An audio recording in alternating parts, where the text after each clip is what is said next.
ఓం శాంతి. ఈరోజు తేదీ 31 జూలై 2026. ఈరోజటి అవ్యక్తిశార స్మృతిని శక్తిశాలిగా తయారు చేసుకునేందుకు విస్తారంలోకి వెళ్తూ కూడా సారస్థితి యొక్క అభ్యాసం తక్కువ అవ్వకూడదు. విస్తారంలోకి వెళ్ళి సారాన్ని మర్చిపోకూడదు. తినండి, తాగండి, తినండి, త్రాగండి, సేవ చెయ్యండి, కానీ అతీతత్వాన్ని మర్చిపోకండి.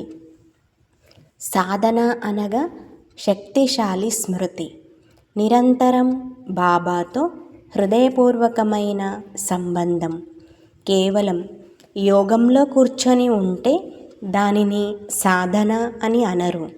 కానీ ఎలా అయితే శరీరంతో కూర్చొని ఉంటారో అలాగే హృదయం, మనస్సు, బుద్ధి ఒక్క బాబా వైపు ఉండాలి.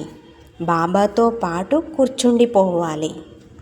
ఇటువంటి ఏకాగ్రతయే జ్వాలను ప్రజ్వలితం చేస్తుంది. ఓం శాంతి.